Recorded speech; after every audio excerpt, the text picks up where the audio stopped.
आज का हमारा विषय है मेसोपोटामिया के शहरी केंद्र। इसे आसान बनाने के लिए मेसोपोटामिया के शहरों की एक अवधारणा मानचित्र या वेब चार्ट मैंने आपके सामने रखा है।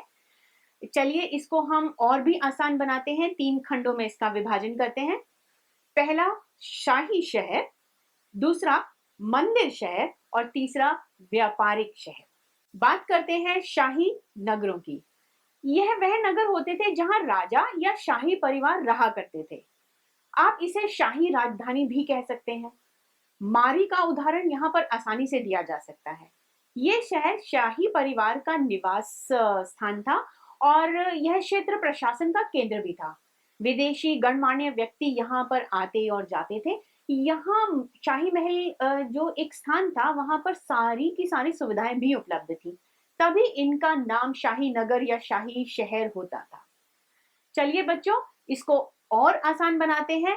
आप भारत में किसी ऐसी जगह के नाम के बारे में सोचिए जहां केंद्र व्यवस्थापक रहते हैं, जहां विदेशी गणमान्य व्यक्ति और राजदूत आते जाते रहते हैं। सोचो और उससे उसको संबंधित करो, उस क्षेत्र की विशेषताओं का भी पता लगाने की कोशिश कीजिएगा। दूसरी तरफ हम आते हैं अब मंदिर शहरों पर। हमने कुछ मिनट पहले ही मेसोपोटामिया के देवी देवताओं के बारे में चर्चा की थी। मंदिर शहर, जैसा कि नाम से ही पता चलता है, जहां पूजा हो, जहां देवी देवताओं का पूजा स्थल हो, जहां लोग जाकर न सिर्फ पूजा करें बल्कि साथ साथ दान दक्षिणा भी दें। हम यहाँ पर 2 प्रमुख मंदिर शहरों के बारे में बात कर रहे हैं, उर एंड उरुक। उर और उरुक, जहां प्रमुख देवी देवताओं की पूजा की जाती थी, जैसे चंद्रमा और इनन्ना देवी। इनन्ना देवी जिसे प्यार और युद्ध की देवी भी कहा जाता था। चलिए बच्चों, अब मंदिर के बारे में कुछ पहलुओं पर भी चर्चा करते हैं, जैसे मंदिर की वास्तुकला। सबसे पहले मंदिर में एक छोटा सा एक मंदिर होता था, जिसमें ईंटों से बनी हुई दीवारें होती थी। मंदिर विभिन्न देवताओं के निवास स्थान थे, जैसे चंद्रमा, सूर्य या प्रेम और युद्ध की देवी, क्या नाम था? इनन्ना। तो समय के साथ मंदिर बड़े होते चले गए। खुले आंगन के आसपास कई कमरे भी बनाए गए। मंदिरों में हमेशा उनकी बाहरी दीवारें नियमित अंतराल पर होती थी, जिसे अब तक कोई साधारण इमारत नहीं कहा जा सकता था। मंदिरों में भगवान की पूजा की जाती थी और लोग अपनी श्रद्धा अनुसार मंदिरों में अनाज, दही और मछली जैसी चीजों का भी चढ़ावा चढ़ाते थे। देवताओं को कृषि, मत्स्य और स्थानीय समुदायों के सैद्धांतिक मालिक भी माना जाता था। और बच्चों, आप इस भावना को क्या कहेंगे?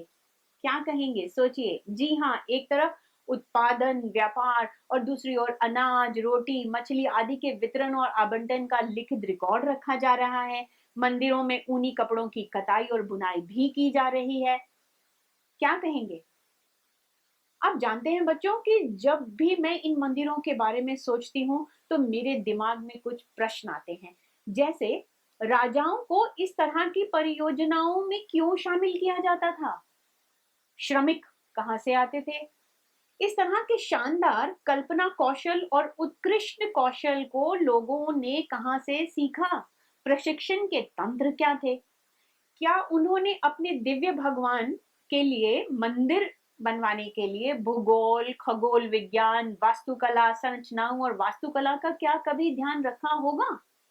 कारीगर प्रशिक्षण और कितने ही तरह के अन्य प्रश्न जो हैं हमारे सबके दिमाग में आते हैं। और जब भी आप ऐसे प्रश्नों के बारे में सोचेंगे, तो अलग अलग पहलुओं को महसूस करना शुरू करेंगे। इसीलिए आप सभी से मेरा अनुरोध है कि जब भी आप किसी विषय के बारे में अध्ययन करें, तो उसके बारे में अधिक से अधिक जानने का प्रयास भी करें। अब हम मेसोपोटामिया में मंदिर के निर्माण और उसके रख रखाव में राजाओं की भूमिका के बारे में चर्चा करते हैं। मंदिर कुछ इस प्रकार से थे। जब किसी क्षेत्र में लगातार युद्ध हो रहा होता था, तो ये राजा या प्रमुख जो सफल होते थे, वह लूट को मंदिरों में दान दे देते थे और पराजित समूहों के लोगों को कैदी बनाकर मंदिर के विभिन्न कार्यों में लगा देते थे। समय के साथ विजयी प्रमुखों ने देवताओं को लूट की पेशकश करना शुरू कर दिया और इस तरह मंदिरों को सुशोभित किया गया। युद्धबंदी और स्थानीय लोगों को मंदिरों के लिए या सीधे शासक के काम करने के लिए रख दिया गया, पर जिन्हें काम पर रखा गया उन्हें मेहताने की जगह सिर्फ भोजन ही दिया जाता था। सैकड़ों लोगों को काम पर लगाया गया।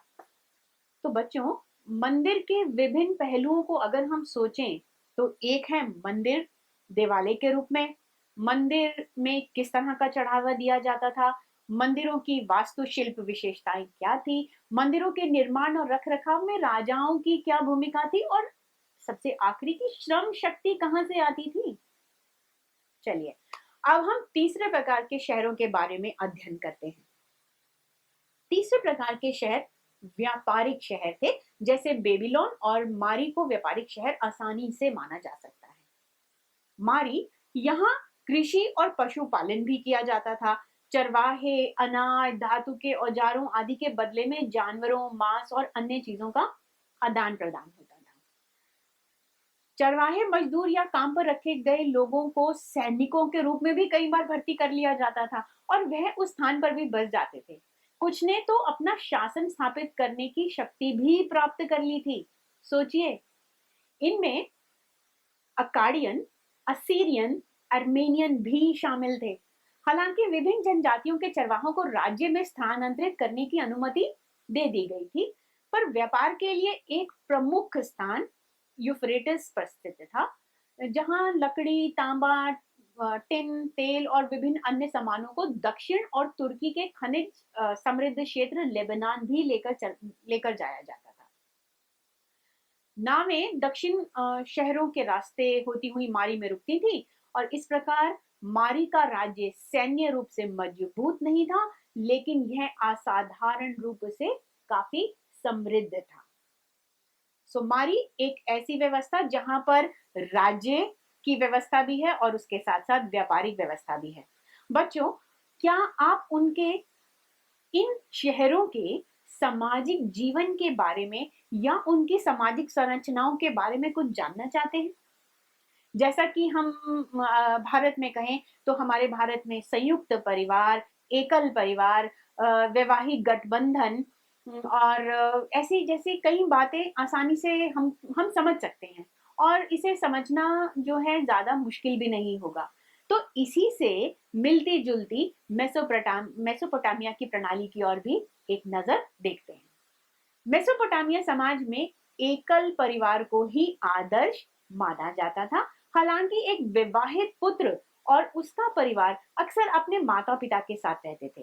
पिता परिवार का मुखिया होता था और सारे खास फैसले पिता ही लेता था। वास्तव में उनकी विवाह प्रथा भी बहुत पुरातत्वविदों को काफी कम जानकारी है। दुल्हन के माता पिता और शादी की घोषणा की जाती थी। शादी पर दोनों पक्षों द्वारा उपहारों का आदान प्रदान भी किया जाता था। व्यापारिक शहर खाद्य उत्पादन, विनिर्माण, व्यापार सुविधाएं, भंडारण सुविधाएं, खाद्य आपूर्ति और वितरण, परिवहन, हिसाब किताब रखना, धातु कार्य और श्रम विभाजन इन शहरों में काफी प्रमुख थे।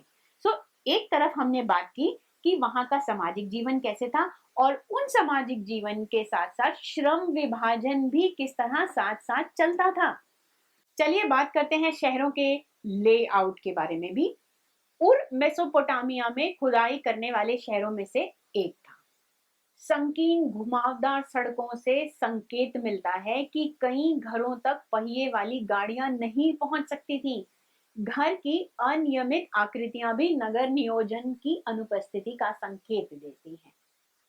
समकालीन मोहनजोदाड़ो में हम जिस तरह की सड़कें देखते हैं, वैसी कोई भी सड़क या वैसी कोई भी नालियां यहां नहीं दिखी। लाइट खिड़कियों से नहीं बल्कि आंगन में खुलने वाले दरवाजों से कमरे में आती थी। इससे परिवारों को अपनी निजता भी मिल जाती थी। उर में पुरातत्वविदों को एक शवाधान मिला है जिसमें शाही और आम लोगों की कब्रें भी मिली हैं और इसके साथ साथ कुछ व्यक्तियों को साधारण घरों के फर्श के नीचे ही दफना दिया जाता था, ऐसा पुरातत्वविदों का मानना था। और दूसरी ओर शाही परिवार के शवों को आभूषण, सोने के बर्तन लकड़ी के वाद्य यंत्रों के साथ और सोने के अन्य सामान के साथ दफनाया जाता था। क्या आपको यहाँ पर सामाजिक असमानताओं का कुछ वर्णन दिख रहा है? कुछ आभास हो रहा है? तो ये मेसोपोटामिया के शहरों की विशेषताएं थी और उनकी शहरी जीवन की विशेषताएं भी।